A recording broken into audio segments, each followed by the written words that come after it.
Vítajte pri sledovaní či počúvaní ďalšieho z podcastov Zdravá krajina.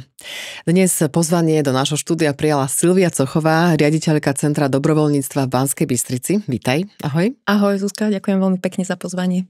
No a samozrejme budeme sa zhovárať najmä o dobrovoľníctve a o tom, ako zdraví ľudia žijú v zdravých vzťahoch v zdravej krajine. Ale začneme niekde úplne inde, pretože málo kto vie, že ty si vyštudovala, alebo teda si absolventka odboru krajina a krajinárstvo, krajinné vzťahy. A ako si mi prezradila, tak krajina má množstvo vrstiev a niekde úplne na samom vrchu tých vrstiev je človek. A sú tie vzťahy, ktoré sme spomínali. Takže čo to bolo za štúdium a ako vieme to prepojiť s tým zdravým životom? No presne je to tak, že ja som si vlastne uvedomila, keď som dostala pozvanie do tohto podcastu, že vo mne sa to tak spája všetko. A teda naozaj som mala možnosť na univerzite vo Zvolenie na fakulte ekológie študovať na krajinárskej katedre diverzitu krajiny, čiže nejakú jej rôznorodosť. A ono to u nás nie je až také populárne, ako je ekológia alebo environmentalistika. Je to možno pre ľudí také hmatateľnejšie, ale paradoxne práve to kráčanie po krajine a hľadanie nejakých väzieb, vzťahov, ekosystému veľmi úzko súvisí s človekom. Pretože to, ako krajina vyzerá, to, ako ju dokážeme čítať, čo v nej dokážeme vidieť, či už sú to kostoly, nejaké políčka, remísky, tak to vlastne všetko do krajiny vložil človek a jeho nejaký citlivý prístup ku krajine ako takej. Takže práve tá najvrchnejšia vrstva, ktorá v krajine je, ktorá jej pridáva nejakú hodnotu, tak dokáže vytvárať aj človek. A mne to vtedy sa tak všetko prepojilo, že aha, veď ty preto ideš aj do tohto podcastu asi, pretože ľudia, keď boli veľmi dobre usadení v tej krajine a vedeli, že čo im prináša úžitok, kde nemôžu veľmi tlačiť na pílu, lebo už by niečo pokazili. Vedeli vnímať také tie prírodzené väzby, tak to neboli len tie prírodzené väzby medzi ľuďmi, že si pomáhali, ale že vlastne pomáhali aj tej krajine ako keby kvitnúť a rásť a prinášať nejaké vyššie hodnoty. Čiže my teraz veľmi tú prírodu a krajinu devalvujeme tým, že veľmi tlačíme na pílu a veľakrát je to aj v tých ľudských vzťahoch, že veľakrát tlačíme na pílu a potom sa niečo pokazí a nefunguje. A teda dobrovoľníctvo ja vnímam ako jeden z kľúčových nástrojov, ktoré dokážu rozvíjať zdravé vzťahy. A keď máme zdravé vzťahy, tak potom máme aj zdravú krajinu. Pekne si to prepojila, ale poďme to teda tak rozmeniť na drobné. Zostaňme pri tých zdravých vzťahoch a tým sa dá naučiť aj tak, že človek sa stane dobrovoľník alebo teda sa venuje dobrovoľníctvu pre tých, ktorí nevedia úplne presne, čo to je. A prečo by to napríklad mali robiť? Čo je to dobrovoľníctvo? Ako by si to zadefinovala? Áno, je pravda, že z posledných výskumov zistili naše hlavy mazané, ako je Betka Brozmanová, ktorá sa venuje dlhodobo výskumu dobrovoľníctva na Slovensku, že je veľmi dôležité, ako sa ľudí spýtame, že či dobrovoľníčia, alebo keď sa ich spýtame napriamo, tak nám nevedia veľmi odpovedať, nevedia, čo si pod tým predstaviť. Tak väčšinou to vysvetľujeme tak, že dobrovoľníctvo do dobrovoľníctva sa človek zapája vtedy, keď vo svojom voľnom čase bez nároku na finančnú odmenu ide pomôcť buď iným ľuďom, mimo svojej rodiny alebo životnému prostrediu. A teda kľúčové je tá dobrá vôľa, ktorú tam máme a kľúčový je ten voľný čas a to, že to robíme bez nároku na finančnú odmenu. A samozrejme ľudia sú rôzne motivovaní, prečo sa do dobrovoľníctva zapájajú. Tak tie vnútorné motivácie môžu byť veľmi altruistické, lebo nám to prináša dobrý pocit, lebo to vnímam ako, že je to veľmi zmysluplné a treba to urobiť. Alebo to môže byť aj taký, hovoríme o tom, že je to také sebecké dobrovoľníctvo, ale ja nemám rada ten termín, lebo ľudia aj tak pomáhajú vo svojom voľnom čase, že sa tým niečo naučia. A že mi to priniesie nejaký iný benefit. Naučím sa niečo o organizácii, kde idem, alebo chcem niekoho stretnúť, mať nové kontakty.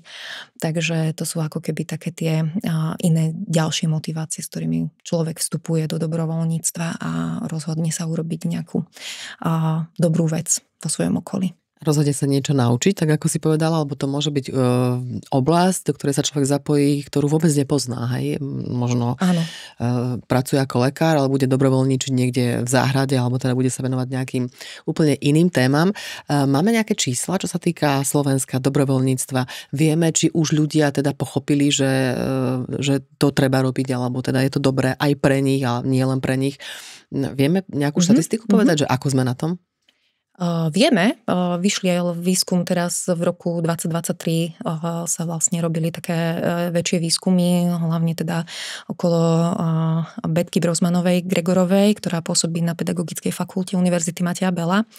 A vieme povedať, že 8% ľudí sa zapája do formálneho dobrovoľníctva na Slovensku. To je, že idú vyslovene, že vedia, že je to dobrovoľníctvo a zapoja sa vlastne v nejakej organizácii. A potom tak pomerne sa zapájajú ľudia do takého neformálneho dobrovoľníctva. To znamená, že nie sú orientovaní na nejakú konkrétnu organizáciu, nemajú dobrovoľníckú zmluvu, ale vlastne pomáhajú aj vo svojom okolí a potom je tá istá časť ľudí, ktorá sa zapája do dobrovoľníctva, ale tiež si to nejako neuvedomuje v organizáciách. No a čo je napríklad zaujímavé, čo z tohto výskumu vyšlo, že pomerne 1/3 ľudí sa zapája do online dobrovoľníctva. Táto doba priniesla aj taký instantný druh dobrovoľníctva a necelých 30% ako naozaj, že fyzicky pomáha, len fyzicky. Že sa rozhodne, že ide pomáhať v exteriéri niekde niečo meniť, hej, na kultúrnych pamiatkách, v záhradách a tak ďalej, v životnom prostredí. A keď už som pri tom životnom prostredí a sme pri zdravej krajine, tak čo mňa veľmi prekvapilo, že z toho roku 2023 vyšlo, že až 42% Slovákov sa zapája do dobrovoľníctva v ochrane životného prostredia. Čo predtým sme nemali, že ja som v Centre dobrovoľníctva od roku 2017 a veľmi silná zložka dobrovoľnícka bola vtedy sociálne služby, sociálne vzťahy a teraz vidím, že asi to životné prostredie, zmena klímy, že ľudia to veľmi citlivo vnímajú a majú potrebu prispieť k niečomu, aby sa nám žilo lepšie, aby sme ešte dokázali možno zvrátiť nejaké procesy, ktoré v tej prírode nastávajú a nás desia. No, z toho, čo si povedala, niekoľko otázok mi hneď tak naskočilo. Aj keď si robí nejaké bytové spoločenstvo, brigádu okolo domu a upratujú, aj to je dobrovoľníctvo? Áno, to je to také neformálne dobrovoľníctvo. To je také, že nevedia, že sú dobrovoľníci. Nevedia, a že presne tak. Sa ocitnú v takej štatistike. Online dobrovoľníctvo, čo to môže byť, ako to vyzerá? Online dobrovoľníctvo zaznamenalo svoj taký boom práve v období covidu, keď sme boli všetci zavretí doma a ľudia mali tú túžbu, že tak ale ja musím pomáhať, musím niekde fungovať. Potrebovali si nasytiť nejakú tú svoju vnútornú motiváciu pomáhať. A aj rozvojom rôznych technológií, ktoré teraz máme, tak vlastne veľa ľudí pomáha robiť obsahy na sociálne siete, programuje. To online dobrovoľníctvo sa môže smerovať veľmi k expertnému dobrovoľníctvu, že ľudia, ktorí dobrovoľníčia, sú naozaj experti napríklad teda v programovaní alebo v tých sociálnych sieťach, alebo tí menej odborní môžu byť takí, že doučujú na diaľku nejaké deti alebo seniorov, učia ich nejakým digitálnym zručnostiam a tak ďalej. Hej, že to sú vlastne také najčastejšie formy toho online dobrovoľníctva. No a čo sa týka takých bežných oblastí, tak ktoré všetky to môžu byť? Niečo si už spomenula, že je to teda najmä na Slovensku teraz to životné prostredie alebo pomoc životnému prostrediu. To môžu byť nejaké brigády, ktoré čistia nejaké parky, nejaké rieky a tak ďalej, alebo ešte niečo iné. Zaujíma ma, aby sme povedali konkrétne, že kde tí ľudia môžu dobrovoľničiť. Ako myslíš, organizácie? Alebo celkovo oblasti, do ktorých môžu vlastne sa dostať. Áno, aj organizácie sociálne nejaké, kde všade je možné pôsobiť ako dobrovoľník. No, máme my na Slovensku zákon o dobrovoľníctve, totiž málo kto vie, že vlastne od roku 2011 máme nejaký legislatívny rámec, ktorý je super, že ho máme, že aj v zahraničí nám ho aj závidia, lebo dokážeme vlastne povedať ľuďom, že čo je a čo nie je dobrovoľníctvo, aby nakoniec tí ľudia s tou dobrou vôľou neboli zneužívaní. A v tom zákone je to zadefinované, že môžeme dobrovoľničiť v organizáciách tretieho sektora, to znamená rôzne občianske združenia, neziskové organizácie, nadácie a tak ďalej. Potom vo verejných inštitúciách alebo verejnej správe, čiže môžeme mať nejaké knižnice, môžeme mať univerzity, môžeme mať školy, môžu ísť dobrovoľničiť do domovov sociálnych služieb, čiže nejaká iná forma zriadenia. A není stade vylúčený úplne súkromný sektor, ale je vlastne podmienený tým, že ak chcem ísť dobrovoľničiť do súkromného sektora, tak vlastne musí mať verejnoprospešný účel. Čiže tá firma musí preukázať, že to, čo robí a na čo chce využiť tých dobrovoľníkov, nebude ziskové, ale bude otvorené všetkým. Hej, že aby tam nedošlo k tomu zneužitiu, že vlastne, keďže firmy sú založené za účelom zisku, tak by mali vedieť kumulovať ten svoj zisk tak, aby si na niektoré pozície vedeli teda zaplatiť aj ľudí, ktorí sú profici alebo nejakým spôsobom odborní. Tak, aby tí dobrovoľníci nesuplovali niečo, čo by mali robiť odborné sily. Ale pokiaľ je to verejný záujem, že je to otvorené všetkým, tak vlastne vtedy môžu robiť aj takéto firmy rôzne eventy. Čiže viem si predstaviť rôzne benefičné koncerty, ktoré usporiadávajú hackathony. Rozmýšľam, čo ešte by tam mohlo byť. Kultúrne podujatia ako áno, také. Alebo nejaké startupy, hej, že potrebujeme to šíriť ďalej, takže toto sú také možnosti, kde sa ľudia môžu zapojiť. No a potom máme také, že tematické, hej, to si už spomínala, životné prostredie je jasné, sociálne služby som tiež spomenula, no ale máme v zdravotníckych zariadeniach sa nachádzajú dobrovoľníci, chodia zmierňovať nejaké utrpenie, osamelosť, keď som na nejakej dlhej paliatívnej liečbe alebo som onkologický pacient, tak tam sa zvyknú nachádzať dobrovoľníci, ktorí sú vyškolení. Máme pomerne početnú oblasť práce detí a mládeže, čiže to sú rôzne mládežnícke organizácie, kde sa zapájajú dobrovoľníci a slúžia ako keby tie organizácie ako taká databanka a výchova ľudí k dobrovoľníctvu. Dokonca sa nachádzajú dobrovoľníci aj v administratívnych službách, ako málo kto si to vie predstaviť, ale naozaj sú takí dobrovoľníci, ktorí milujú papiere, zakladať do šanónov a robiť tabulky a môžeme ich nájsť aj v organizáciách aj takýchto.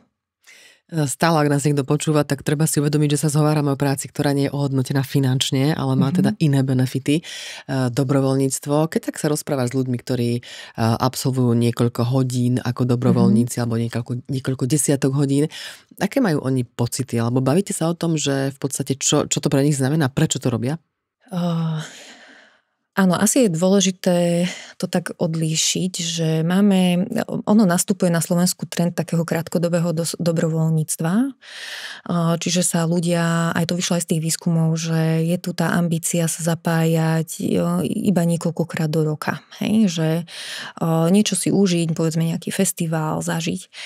A potom sú takí, ktorí chodia dlhodobo. Že ešte stále máme, a ja som veľmi za nich vďačná, ľudí, ktorí dokážu priemerne tie svoje 2 hodinky týždenne venovať nejakej téme, ktorá ich zaujíma. A my konkrétne v centre robíme s programom, ktorý sa volá Klop. Vyvinuli sme ho, alebo teda vytvorili sme ho počas covidu v spolupráci s rôznymi aktérmi, ale vlastne sme čítali, že medzi ľuďmi sa nachádza v tých bytových domoch, vo veľkých mestách pomerne vysoké percentno ľudí, ktorí sú osamelí, o ktorých málo kto vie. A títo osamelí ľudia potrebujú ako keby povzdvihnúť. A oni sú teda tou našou cieľovkou a dobrovoľníci, ktorí k ním chodia, tak sme mysleli, že ten vzťah bude taký intenzívny, že oni skončia po 3 mesiacoch alebo po 6. Ale stala sa nám taká vec, ktorá nás veľmi prekvapila, že oni nám vlastne tí dobrovoľníci zostávajú 2 a viac rokov, ako keby v kontakte s tým človekom. A to je na tomto krásne, že to dobrovoľníctvo vlastne prináša ten zdravý vzťah. Že dokážeme prepojiť ľudí, ktorí sa navzájom potrebujú, ale doteraz to oni nevedeli, čiže my sa tak tešíme z toho, že sme tým pojítkom. A týmto ľuďom aj jednej, aj druhej strane to podľa mňa prináša taký ten jednak dobrovoľníkový pocit užitočnosti, človeku na tej druhej strane nejakú saturáciu sociálneho kontaktu.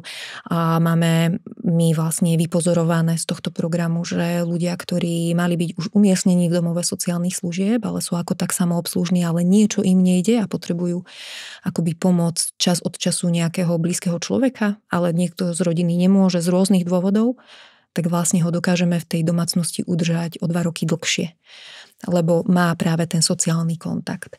Tak to sú také tie najčastejšie benefity, ktoré ľudia pomenúvajú. Že zmysluplnosť, vidím v tom zmysluplnosť, dáva mi to zmysel, viem sa ešte niekde uplatniť, viem byť ešte samoobslužný a samozrejme ten well-being je veľmi dôležitý, psychické zdravie. Takže budujete zdravé vzťahy, spomenula si program Klop Klop. Aké sú tie ďalšie, ktoré vlastne máte v Centre dobrovoľníctva? Máme aj doučovací program pre deti z ťažkých životných situácií rodinných. Momentálne sme v dome svätého Vincenta v Banskej Bystrici, kde dobrovoľníci, tam zapájame mladých ľudí, alebo aj ľudí v takom produktívnom veku, ktorí sa teda neboja ísť do takéhoto prostredia medzi deti, ktoré sú veľmi tou životnou situáciou traumatizované. Takže kadečo tam aj tí naši dobrovoľníci pozažívajú, ale presne oni pomenúvajú, že po 3 mesiacoch ako keby intenzívnej práce s tými deťmi každotýždňovej si uvedomia, že mali napríklad nejaké predsudky voči tejto skupine, že vidia, že je to vec a chyba systému, že sa tie deti ocitávajú v takejto situácii a tak ďalej. Hej? Že aj toto má ako keby veľký prínos spoločenský, že dobrovoľníctvo búra stereotypy a búra také tie stereotypné pohľady na niektoré skupiny obyvateľstva. A prináša veľmi veľa skúseností. Hej? Že tam nám tí mladí hovoria, že musel som kreatívne niečo vymyslieť a naučiť sa niečo nové. No a ďalšie projekty, ktoré máme, alebo programy, tak tiež zapájame, buď sú to medzigeneračného charakteru, že posielame naše seniorky, veľmi aktívne seniorky máme do materských škôlok, to oni milujú, materské škôlky a detičky a čítať im rozprávky, to je asi najúspešnejší náš taký medzigeneračný program. Máme ho v 5 škôlkach v Banskej Bystrici. A menej už výdatný, ale stále žije. Program sa volá Hlavičky, ktorý je tiež zameraný na seniorov, ako keby staršiu generáciu. A títo seniori chodia do škôl pomáhať deťom, ktoré potrebujú napríklad asistenciu s domácimi úlohami. Momentálne máme teda jednu dobrovoľničku len, ale má dieťatko, ktoré žije v hluchonemej rodine, ale ono je úplne zdravé. Takže vlastne potrebuje, nemá prístup iného starého rodiča, tak naša seniorka vlastne supluje akoby takú tú starú materskú, hej, babičkovskú rolu a dieťatko môže bežne napočúvať pri čítaní, hej, bežnú plynulú reč a tak ďalej. Čiže je to veľmi, veľmi zmysluplné. A ešte máme jeden program, ktorý nerobíme priamo my, ale v veľmi dobrom partnerstve s univerzitou Mateja Bela, s knižnicou konkrétne, univerzitnou knižnicou, kde nám seniori chodia digitalizovať normálne, že knižky. Čiže pôsobia buď vo výpožičných službách, že keď je veľký nával a študenti si chodia ešte stále požičovať knihy a skripta, tak robia aj toto, ale vlastne v tom období takého ticha a keď není veľa pohybu v knižnici, tak vlastne chodia a učia sa digitalizovať vlastne nejaké takéto záležitosti. Takže je to pre mňa taká tiež úplne že novinka. To sú programy Centra dobrovoľníctva v Banskej Bystrici. Koľko je centier na Slovensku a v podstate aký je ten systém, že ak niekto chce sa stať dobrovoľníkom, ale vôbec nevie ako na to, môže prísť do toho najbližšieho centra, alebo ako to funguje? Máme v každom krajskom meste založené dobrovoľnícke centrum tým, že sme vznikali v rôznych etapách. Hej, v iných rokoch. My sme najstaršie dobrovoľnícke centrum. Máte už 25 rokov. Máme 25 rokov. Tento rok oslavujeme, spravíme nejakú veľkú oslavu. Tak máme ako keby aj rôzne to portfólio aktivít, ktoré zabezpečujeme ako servisné organizácie. To znamená, že našou hlavnou úlohou je spolupracovať s organizáciami ideálne v tom celom kraji, ktoré chcú rozvíjať dobrovoľníctvo, a to znamená, že my sme tam od toho, aby sme im podávali pomocnú ruku, konzultácie, vzdelávame ich a tých jednotlivých koordinátorov, ako to robiť dobre. Lebo sú to vzácni ľudia, to najcennejšie, čo dávajú, je ich čas a my tam máme byť od toho, aby to bolo bezpečné a aby to teda tie iné organizácie vedeli robiť dobre a kvalitne. Takže to je taká naša hlavná misia všetkých centier, ktorých je na Slovensku 8, lebo máme 8 krajov, ale teda nie každý kraj funguje rovnako. A keď máme na tej druhej strane, že jednotlivca, že by nás niekto počúval a chce sa zapojiť a ho to zaujalo a nie povedzme z Banskej Bystrice, tak odporúčam jednoznačne, že dať si dobrovoľnícke centrum a dať si hlavné mesto toho kraja do vyhľadávača a dostane sa ako keby ku kontaktom najbližším ľuďom, ktorí pracujú v tom dobrovoľníckom centre a väčšinou tí ľudia ich vedia usmerniť, že aká dobrovoľnícka príležitosť by mala byť priamo na nich ušitá. A v prípade, že niekto má bariéru vôbec komunikovať cez telefón alebo cez e-mail, tak stále máme tzv. Národnú databázu dobrovoľníctva, ktorú nájdú na webe. Je to na platforme grovni.sk s dvojitým V a tam si môžu v sekcii dobrovoľníctvo dokonca dobrovoľnícku príležitosť vyhľadať a prihlásiť sa samostatne priamo. Takže tam ich už potom organizácia nakontaktuje. Čiže tie dobrovoľnícke centra sú taký ako keby medzník, spojítko medzi tým, ktorí ponúkajú dobrovoľnícke príležitosti, čiže sú to rôzne organizácie a inštitúcie a tými, ktorí chcú dobrovoľničiť. Je dostatok organizácií a inštitúcií na Slovensku, ktoré si uvedomujú, že by mali alebo je dobré rozvíjať aj túto oblasť? Ja si myslím, že roboty máme dosť, že aj organizácií a inštitúcií je dosť, ten dopyt je veľký. Čo vnímam ako také veľké výzvy je, že zamerať sa na tú kvalitu a to sa robí ťažko, lebo jednoducho aj ten tretí sektor v súčasnosti čelí rôznym takým ako naratívom a útokom a není to zrovna segment, kde sa dá dobre zarobiť a uživiť. Mnohé tie organizácie naozaj fungujú na dobrovoľníckej báze. Čiže tam je pomerne vysoká fluktuácia ľudí, že tam tí ľudia cirkulujú, čiže kým si vychováte nejakého koordinátora dobrovoľníkov, tak to trvá a on veľakrát medzi tým aj odíde a odchádza akoby to know-how, ako s takýmito ľuďmi robiť. Hej? Čiže ja nemám, že od roku 2017 mám niekedy pocit, že sa stále točíme v tých istých témach a ja už by som chcela aj nejaké iné veci priniesť a inovácie, ale vlastne tým, že sa nám tí ľudia v tých organizáciách tak často menia alebo prichádzajú nové organizácie, tak ako keby ideme stále od začiatku. Hej? Tak to je taká veľká výzva. A možno, že je to aj taká aj rola štátu si tak uvedomiť, že akým spôsobom podporovať to dobrovoľníctvo, lebo vytvára spoločenskú hodnotu, že za rok 2023 prinieslo napríklad hodnotu 20 miliónov eur. Hej, keď si prenásobíme ako keby tie dobrovoľnícke hodiny, ktoré tí dobrovoľníci vložili, tak to bolo akože v 20 miliónoch. A to už je ako nezanedbateľné číslo. Čiže my vieme povedať, ako napríklad aj ekonomickú hodnotu vieme prinášať. Podstatné je, že či si vie aj štát povedať, že dobre, tak ideme to podporovať a ideme akceleráciu týchto síl nejakým spôsobom podporiť, aby sme vedeli mať medzi sebou lepšie vzťahy, dobrú spoločenskú klímu a tak ďalej.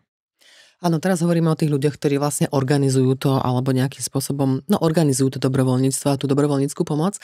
Ak by som sa chcela stať dobrovoľníčkou v oblasti, ktorá je možno odborne náročná, ako sme spomínali, že chodia ľudia do nemocnice. Musím absolvovať nejaké školenie, kto mi ho poskytne, za akých podmienok možno? To je veľmi dobrá otázka. My tak sa snažíme stále aj organizáciám, ale aj dobrovoľníkom, keď sa nám prihlásia, že to je taký ventil či kvality. Že organizácia vás musí vedieť pripraviť na výkon vašej dobrovoľníckej činnosti.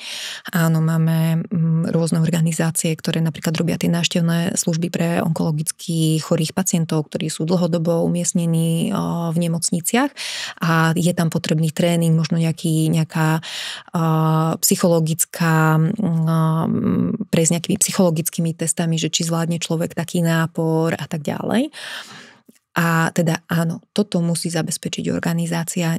Dobrovoľník nemá nahrádzať odbornú činnosť. Ak chceme, aby niekde prišiel, aby vykonal tú činnosť najlepšie ako vie, tak je vecou organizácie alebo úlohou organizácie a koordinátora takýchto ľudí na to pripraviť. Takže je to možné. A funguje to? Áno, myslím, že áno, že organizácie, ktoré si uvedomujú dôležitosť tej svojej činnosti aj s tými dobrovoľníkmi, tak ich samozrejme zaškolujú. My v našich dobrovoľníckych programoch zaškolujeme, či už sú to seniori alebo mladí študenti, tak ich minimálne pripravíme na to, že ako to bude vyzerať. Sú programy, kde školenia trvajú niekoľko dní, že na to sa asi musia ľudia pripraviť, aby ich to nezaskočilo.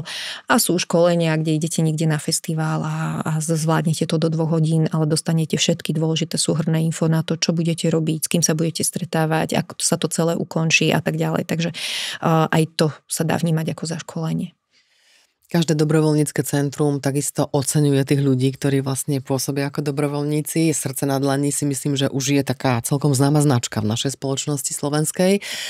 Je tam niekoľko kategórií, v ktorých vlastne oceňujete. Je stále dosť ľudí, výnimočných ľudí v rámci dobrovoľníctva, ktorí sú nominovaní, alebo teda ktorí sa dajú nominovať? No, samozrejme. Aký je ten trend? Je stúpajúci, počítam. Vieš čo, asi ti neviem povedať, že aký je trend, ja to tak veľmi nesledujem, lebo ja vlastne na srdci na dlani mám najradšej to, že to je to naše najmilovanejšie podujatie, kde my máme možnosť sa ponoriť do tých príbehov ľudí, ktorí stoja za tými hodinami práce rôznej, na rôznych úrovniach, rôznych témach. Čiže ja viem, že my v Centre dobrovoľníctva sme také stabilizované. My mávame od 35 do 45 nominácií za daný rok a veľmi sa nehýbeme, že nám to osciluje ako keby v tomto rozmedzi, ale vnímame, že je to dostatok na to, aby sme dokázali šíriť to povedomie, aby sme dokázali každý ten príbeh prerozprávať tak, aby ho v tom našom Banskobystrickom kraji dokázali ľudia navnímať, pretože to vnímame, že to je to najcennejšie a najhodnotnejšie, tie príbehy ľudí, ako ich to mení, ako to mení možno to okolie, v ktorom oni sú, ako dokážu to prostredie vytvoriť príjemnejšie, zdravšie. Takže to je pre nás taká akože najväčšia hodnota toho celého. A je veľmi dobré, že sa to medializuje, že tie príbehy v podstate počujú iní ľudia, ktorých to možno inšpiruje zase k niečomu v tom ich živote, aby urobili veľké zmeny. Je podľa teba Slovensko zdravá krajina? Myslím si, že keď sa mám na to pozrieť ako ekologička alebo krajina ekologička, tak myslím si, že si veľmi málo uvedomujeme, že máme v prírode a v našej slovenskej krajine veľmi vzácne ešte refúgia a miesta, ktoré sú aj svetovými unikátmi.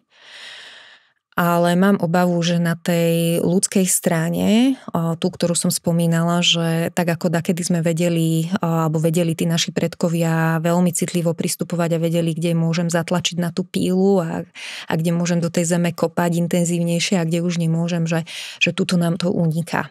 Že sa stávame, že takými zhrubejšími, alebo sme takí hrubejší aj voči iným, aj voči tej krajine, a že to sa začne práve na tej krajine prejavovať. Takže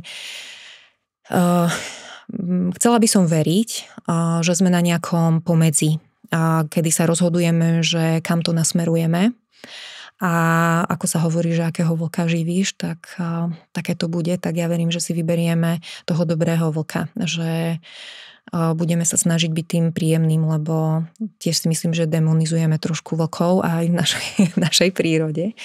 Takže Slováci ukážu takú tú dobrú svoju mobilizačnú schopnosť, aj ukážu, že vieme aj vzťahy pestovať, aj k tej krajine pristupovať tak, aby nám naozaj slúžila, ale aby sme ju nedokázali, alebo aby sme ju neničili.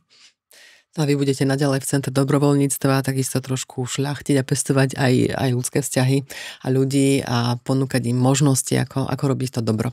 Ďakujem veľmi pekne za to, že si prišla. Ďakujem, že som mala tú možnosť.